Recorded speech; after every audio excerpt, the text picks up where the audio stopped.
estudante do 7º ano. Olá, Márcia. Meu nome é Rose Melo, eu sou professora de língua portuguesa. E hoje nós vamos trabalhar o conto. Você já recebeu aí na sua casa, você já está com ele aí, o seu PET 2.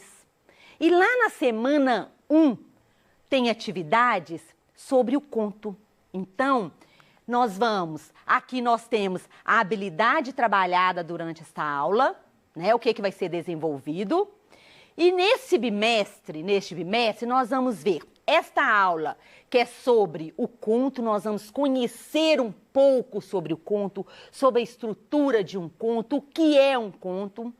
Próxima aula nós vamos trabalhar mais um pouco sobre o conto. Vamos trabalhar os tipos de discursos, o que é isso? O que é um discurso direto e um discurso indireto? Vamos trabalhar as estratégias da escrita, o gênero textual entrevista. Vamos trabalhar a ironia e humor, onde pode ser usado a ironia e humor, em quais textos. E ambiguidade e o duplo sentido, que são de suma importância. Quando eu estou produzindo um texto, que tipo de texto pode ter palavras ambíguas, ter palavras ou expressões com duplo sentido? Então, todos esses temas estão aí no seu PET, porque as aulas são para dar suporte para que você consiga desenvolver, que você consiga resolver as atividades do PET. Tranquilo? Então, lápis, um papel, um caderno na mão, faça suas anotações, é de suma importância que você anote as suas dúvidas e os principais, o que você achou que foi primordial, que você deve anotar, que você deve guardar, ok? Isso é muito importante. Então, se você começou a assistir essa aula agora e vai assistir todinha até o final, eu tenho certeza, eu garanto, olha só, que você, no final dessa aula, será capaz de identificar o conto, o gênero textual, o conto, né? Saber, bateu, leu e falar, esse texto é um conto. Perceber as características de um texto, de um conto e conhecer a estrutura de um conto.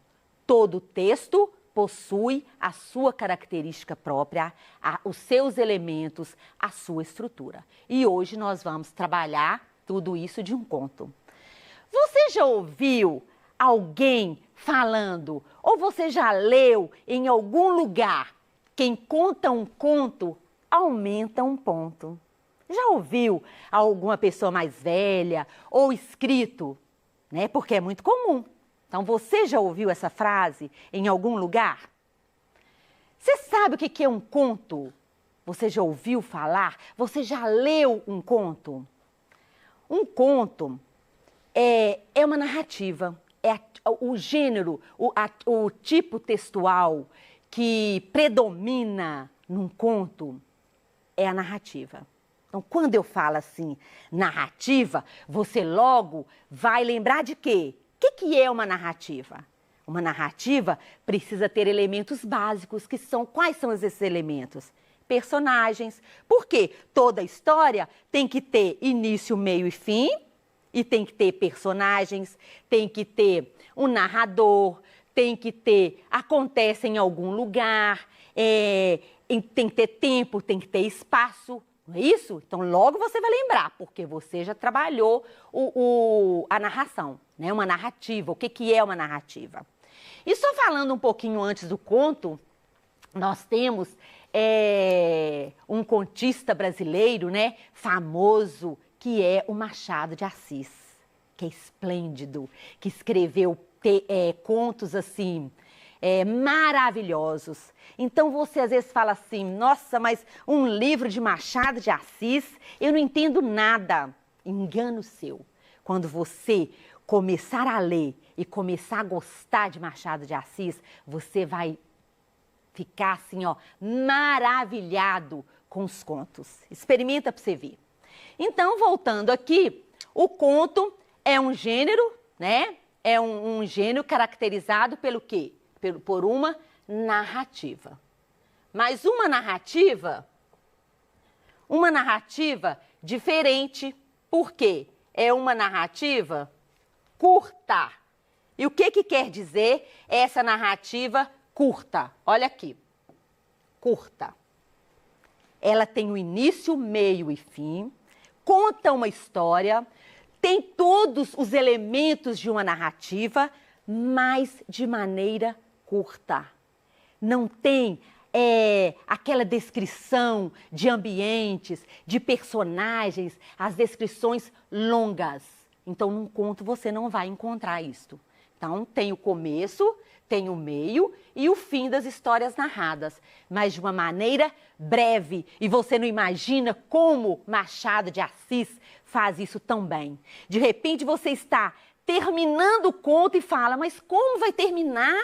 Eu estou lá no clímax ainda. Como que vai terminar esse conto? De repente ele, com uma sabedoria, com poucas linhas ou com poucas palavras, ele consegue terminar aquele conto de maneira magnífica, de maneira surpreendente. E sempre no conto tem aquela quebra de expectativa. Você lembra qual é o gênero textual que existe essa quebra de expectativa?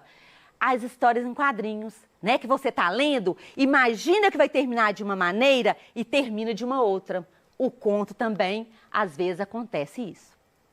Então, como podemos diferenciar o conto dos outros tipos de textos? Eu já falei aqui, né? Eu já falei aqui várias características de um conto, que são características diferentes. Então, ele é um texto narrativo, ele tem tem uma história, um acontecimento, conta uma história, mas geralmente é de ficção. Quer dizer, é uma história inventada. São histórias fantasiosas, histórias de faz de conta. E que são muito contadas para quem? Para crianças, né? Os contos, outra coisa interessante, nós temos vários tipos de contos. Contos que nele vai retratar o quê? O terror, ou contos de fadas, ou contos fantásticos. Nós vamos ver aqui 2 tipos de contos, mas vocês vão ver que tem vários tipos de contos. Então, num conto, como eu já falei, nessa narrativa curta, tem que ter um narrador, os personagens, o espaço, o conflito, o tempo e o enredo. Então, o que são os personagens? Nós vamos ver um pouquinho de cada elemento. Então, os personagens de um conto, eles podem ser pessoas, mas também podem ser objetos, podem ser animais, podem ser objetos e animais ou seres imaginários.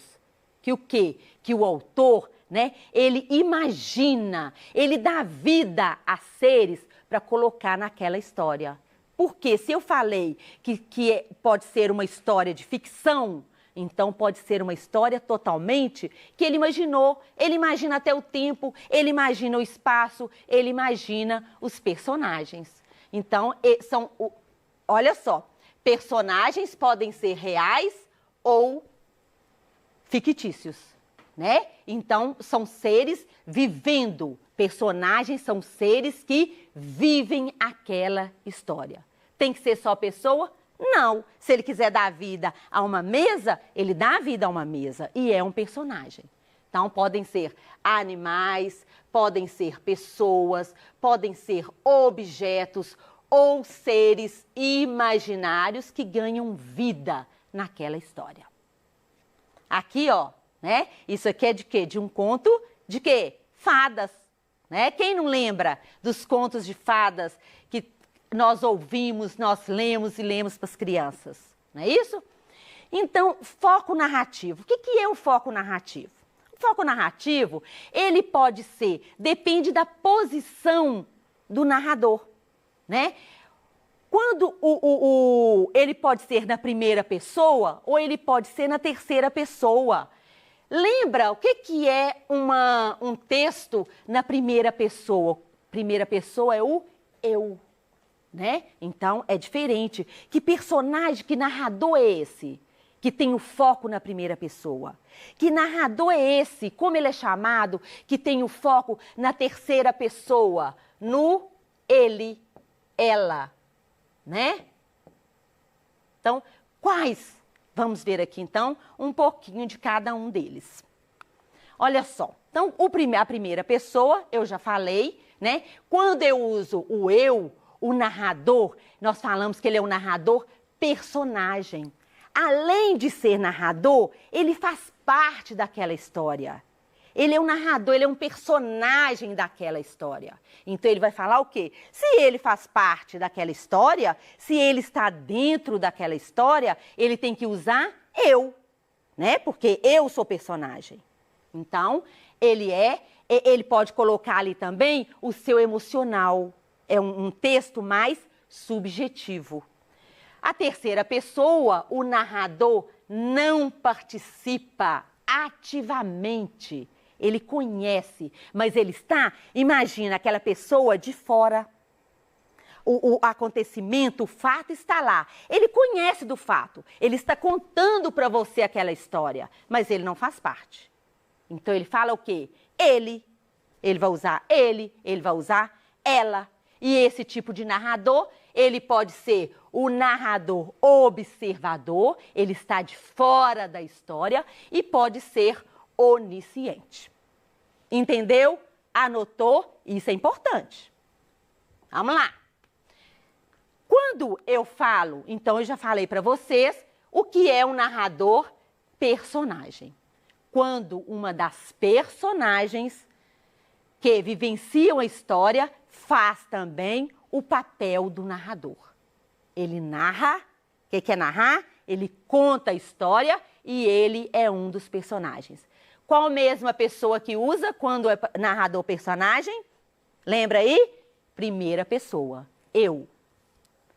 E nós temos o narrador observador. É aquele que está de fora da história. Ele está contando uma história, mas ele não faz parte da história. Então, é apenas a voz contando o que acontece. Ele está narrando uma história que ele conhece. Mas olha o que é importante para você saber qual é a diferença do narrador observador com o narrador onisciente. Ele não sabe, olha só, o que passa na consciência das personagens. Olha, isso é importante. Ele não sabe o que aconteceu no passado e nem o que vai acontecer no futuro. Então, quer dizer, ele conhece a história, mas ele não conhece o que aconteceu antes da história e nem após a história. Então, ele é simplesmente observador. Qual é mesmo a pessoa que eu falei aqui que usa? Terceira pessoa. Ele, ela. E temos o narrador onisciente, que também ele está de fora. Ele conhece a história, mas ele não participa, ele não é personagem. Qual é a diferença do narrador observador e do narrador onisciente? O onisciente, ele está fora, mas o que quer dizer onisciente? Sabe de tudo. Então, ele sabe tudo. Ele sabe o que aconteceu. Ele sabe o que os personagens estão sentindo. E ele sabe também, ele conhece o que aconteceu no passado anterior à narrativa e sabe o que vai acontecer no futuro. Deu para entender a diferença dos dois, observador e onisciente? Sendo que os dois usam a terceira pessoa, o ele. Alguns contos são sobre histórias que se passam nos dias de hoje, mas também podem ser contos que passam em algum lugar do passado ou num futuro imaginado, né, pelo autor. O que eu falei? Ele pode ser de ficção, então tudo pode ser imaginado. Né? Os contos têm bruxas, fadas, né? Então, objetos que falam. Então, depende da imaginação do autor, depende da criatividade do autor. Então, pode ser nos dias de hoje ou imaginado. Então, isso aqui é o tempo. Eu acabei de falar do tempo, de quando acontece essa história, de quando é contado. Então, o tempo pode ser cronológico. E o que é cronológico? Dia, mês e ano. Bonitinho, né? Mas ele pode ser psicológico. E o que é psicológico? Ele imagina. Ele não segue essa sequência de dia, mês e ano. Então, ele imagina. Aqui vai depender da imaginação do autor. Então, vamos lá. Eu falei, o que nós falamos de importante aqui? Eu falei que um conto, o que é um conto? É uma narrativa curta, não é isso? E o que é uma narrativa? A narrativa conta uma história. O que é preciso? Quais os elementos tem que ter numa narrativa? Então, para contar uma história, nós temos que saber quem são os personagens, e nós vimos lá. O que são os personagens? São as pessoas, são os envolvidos naquela história. Que podem ser o quê? Só pessoas? Não. Pode ser um animal que fala, pode ser um objeto que tenha vida. Então, o personagem é quem vive a história. Então, depende do autor, depende da imaginação, da criatividade dele. Então, são os personagens. Temos o narrador. O que é o narrador? O narrador é quem conta a história. E nós vimos aqui, lembra aí? Você anotou? Que tipo de narrador pode ter num conto? Ele pode ser o narrador personagem. O que é mesmo narrador personagem? É aquele personagem que narrador personagem, olha só, além de viver a história, ele também conta a história. Então, ele está dentro da história. Qual é a pessoa usada? Primeira pessoa. O foco narrativo está na primeira pessoa. Então, aqui, hoje, nós vimos os personagens e nós vimos o narrador. Então, o narrador, já falei aqui, recapitulei, relembrei aqui do narrador personagem, mas ele também pode ser o narrador observador. Olha a palavra, é quem observa. Ele está de fora, mas ele sabe a história, então ele pode contar aquela história. Mas ele não sabe o que o personagem está pensando. Ele não sabe o que aconteceu antes e nem o que vai acontecer após aquela história. Então, ele é simplesmente narrador observador. Qual é a pessoa? Terceira pessoa. Então, primeira pessoa, aqui ele pode ser... Não, desculpa. Aqui ele pode ser o narrador na primeira pessoa ou na terceira pessoa. Primeira, narrador personagem. Terceira, observador ou onisciente. O narrador onisciente é aquele que conhece da história e conhece mais ainda. Ele conhece o que aconteceu antes e após aquela história. E nós vimos também sobre o tempo. Toda história acontece num determinado tempo, que ele pode ser cronológico, o tempo real, ou ele pode ser um tempo, vocês já viram muitos contos que começam, era uma vez. Então, onde está o tempo? Imaginado, né? Então, o tempo pode ser cronológico, é aquele tempo atual, aquele tempo que segue dia, mês e ano, ou ele pode ser um tempo psicológico, aquele tempo imaginário, ok? Então, hoje, nessa aula, nós vimos esses 3 elementos importantes. Na próxima aula, nós vamos ver sobre o conflito, sobre o espaço e sobre um enredo de um conto, ok? Então, é de suma importância tudo isso que eu falei, tudo isso que vimos hoje na aula, que você tenha isso anotado porque você vai precisar para resolver as suas atividades do pet, ok? Então essa é a nossa aula de hoje, estamos chegando ao final. Espero que você tenha gostado, que eu tenha conseguido aguçar a sua vontade de terminar a aula e ler um conto, de pelo menos conhecer um conto. Você vai gostar. Um beijo no seu coração e até a nossa próxima aula.